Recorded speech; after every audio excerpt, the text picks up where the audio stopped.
umaasa pa rin po ang grupo ng Bayan Muna ni Attorney Nery Colmenares na kahit na may naging pahayag ang ilang senador na mahirap na itong ituloy sa 20 Congress dahil daw mayroong problema na.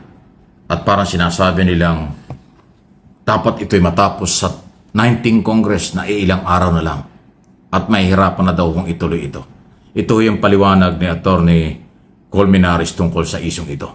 Kalimutan niyo kung saan galing si Colmenares. Ang mahalaga dito yung legal issue, yung katotohanan, yung karapat-dapat na mangyari. Dahil taong bayan ang complainant, taong bayan na naghahanap ng katarungan tungkol ho dito sa kinasasangkutan ng pangalawang Pangulo, pangalawa sa pinakamataas na posisyon sa pamahalaan, Sara Duterte. Ito si Attorney Colmenares. Yes, dismayado ang mamamayan sa aksyon o mga sinasabi ng ilang senador natin, lalo na ng majority leader, lalo na kahapon. Alam naman nating lahat ng mamamayan natin ay gustong malaman kung ano talaga ang nangyari doon sa confidential funds. Marami ang nagsasabi, kahit saan panikirapan naman sila ng politika, na dapat nga masalang ang Vice Presidente para masagot ang kanyang mga akusasyon sa kanya.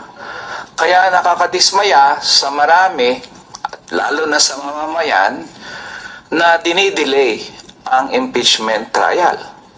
Nakalagay naman, paulit-ulit na sinasabi na hindi diskresyon ng Senado kung i-delay o hindi i-delay kung kailan nila gawin ang impeachment trial.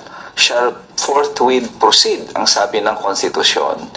Nakakadismaya din na sinasabi nila, nabanggit nga ni Attorney Rene and Congresswoman Rene-elect, na hindi diskresyon ng Senado yan, na parang binibigay sa plenary ang desisyon whether gampanan nila ang constitutional mandate nila o hindi.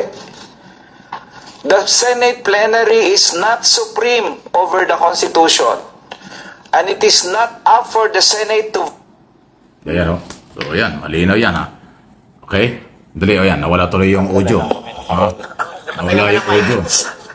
Ilang beses na ako napatayan ng mic dito sa Kongreso. Okay. Anyway. Dalawa na, okay. Sana ba ako naputol? Hindi diskresyon ng Senado whether or not i-fulfill nila ang kanilang constitutional mandate. Hindi. Kasi hindi diskresyon yan whether they will vote or not kung mag-convince sila ng impeachment court. Wala namang sinabi ang Constitution that it is your authority to decide whether or not you will convene an impeachment court or hold trial. Ang nakalagay sa Constitution, you have the sole authority to decide on impeachment cases. Sila na lang. Walang diskresyon yun. Trabaho nila yon. Lalo na yung sinabi na ang plenary ng bagong Senado, kung sakali naman sa 20th Congress, di-decision na nila whether or not to hold an impeachment trial or to convene an impeachment court. Walang ganon sa konstitusyon, kahit sa rules nila. Ang sabi nga nila, pag na-convene ang impeachment court, it shall proceed forthwith and until judgment. Kung kailan man ang judgment na yan, o hindi gawin nila, whether it will in the 19th Congress or the 20th Congress, gawin nila. That's what the Constitution and their very rules say. Hiwalay nga ang impeachment trial sa legislative eh. In fact, sa rules mismo ng Senado, sinasabi na pag may impeachment trial, mag-adjourn mo ng legislative. Kasi hiwalay na bodies yan. So, yung sinasabi na hindi makatawid, opinion niya ng majority leader. Pero ang Constitution that does not say na ang impeachment trial pwede mong putulin kung mag-adjourn ang legislature o kaya may new Congress na mabubuo. So, yun, napakalinaw yun. Hindi talaga pwedeng sapawan ng rules ng Senado, sistema ng Senado, ang saligang batas. So, ang ibig sabihin ba nito ay mas marunong pa po at mas may alam pa ang isang abogado dito sa Senado, mas may alam pa siya kaysa sa mga senador Di ba? Kasi, ba't hindi alam ito ng ating Senate President? Itong mga ganitong instances na kailangan na niyang aksyonan agad-agad ang isang impeachment trial. Mabuti pa pala si Colmenares, Nery Colmenares, 'di ba? Alam niya kung ano ang dapat na trabaho at mandato ng isang senador. Ba medyo lang po ito, medyo hindi talaga natin malaman kay Chis Escudero kung ano ba talaga ang kanyang goal, kung ano ba talaga ang sinusunod niya. Sarili ba niya o ang konstitusyon? Rules ba ng Senado o ang konstitusyon? Kasi kahit ako na simpleng tao, alam ko na ang pinaka-supreme, pinakamataas at wala nang iba pang mas mataas ay kundi ang ating constitution. Diba, napakabanal ng ating konstitusyon. Yan po ang kumbaga tinitingala, nirerespeto, ginagalang, sinusunod na patakaran, batas dito sa ating bansa. Bakit hindi yun masunod ng isang Chis Escudero? Dahil ba dito? Dahil dito. Ito. Yan. Nakikita nyo? Dahil ba dyan? Dahil ba close siya kay Digong? Na noong si Digong ang presidente ay nakakasama siya sa kung saan sa mga biyahe. Di ba? Ayaw nating mag-isip ng ganun. Kasi hindi yan ang pagkakakilala natin kay Chis Escudero. Sumikat, nakilala dahil po sa kanyang paninindigan, dahil sa kanyang tapang at pagiging independent pagdating po sa mga pagdedesisyon. Pero kung ganito po, na abot sa punto na ibabasura ang ating impeachment complaint laban kay Sara Duterte nang hindi man lang nila nakikita ang mga ebidensya, hindi man lang gumugulong ang hearing, hindi man lang nauumpisahan ang trial, sus Mariosep. Talaga pong kahit anong tangge ni Chis Escudero, kahit anong sabihin niya sa mga interview na wala siyang pinapanigan, wala siyang kinakatakutan at wala po siyang kinikilingan sa issue na ito ng impeachment ni Sara Duterte, talagang makakapagduda ang mga Pilipino sa kanya. At hindi rin pwede na ibabali, wala lang yun. Ang linaw-linaw.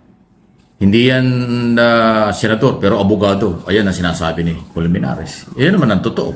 Kasi wala namang ibang malakas na batas kung hindi saligang batas, kung hindi ang konstitusyon. Kung mananaig ay ang kanilang rules at kanilang paniniwala na tapos na itong impeachment na ito, binabaliwala nila, padelay ng padelay, ayan ho politika na. Kung ang ating pag-uusapan at susundin ay saligang batas, dapat tapos na ito noong nagsimula pa ito noong February 5 na matanggap nila ang article of impeachment. At dapat sa loob ng dalawang buwan, siguro 3 buwan, tapos na yan. Ang linaw-linaw naman kahit na noon may eleksyon, dapat nagkaroon ng trial. Okay? Kahit na mayroong mga legislative agenda, dapat itabi muna yan, sabi ni Colmenares. Unahin ay ang sinasabi ng saligang batas na magkaroon ng impeachment court, impeachment trial. Pero iniba ng politiko sa Senado. Iniba ng Senate Majority Leader at ng Senate President na ang dating ay talagang pinaninindigan nila at halos walang consultation sa kapwa mga senador kung anong gagawin. Sila lang ang nagdidesisyon.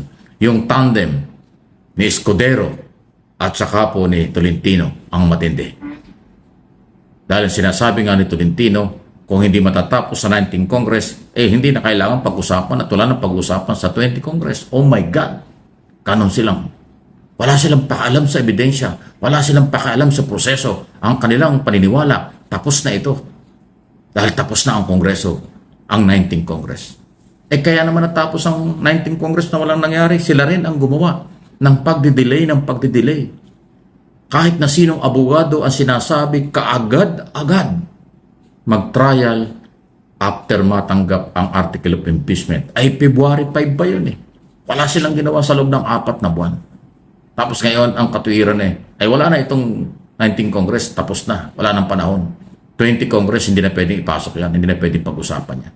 Ganyang kagarapal ang pamumulitika ng ating mga senador. Hindi ko nilalahat. Ayaw man niyang aminin, pero malinaw na malinaw, pinoproteksyon nila si Sara Duterte. Ayaw madinig ng Senado at ng taong bayan ang bigat ng mga ebidensya at testigo ng Kongreso, ng House of Representatives bilang mga prosecutor. Natatakot silang pakinggan yun kasi katotohanan yun.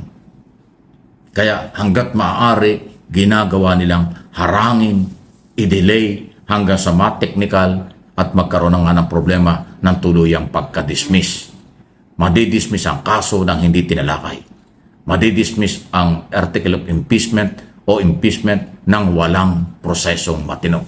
Dahil nang ibabaw ang kampihan, nang ibabaw ang pamumulitika, nang ibabaw ang pansariling interes ng mga naghahawak ng kapangyarihan. Kaya kawawang kawawa ang mga Pilipino. Kawawa ang ating kabataan sa ipinapakitang ito ng mga opisyalis ng Senado ng pamahalaan natin.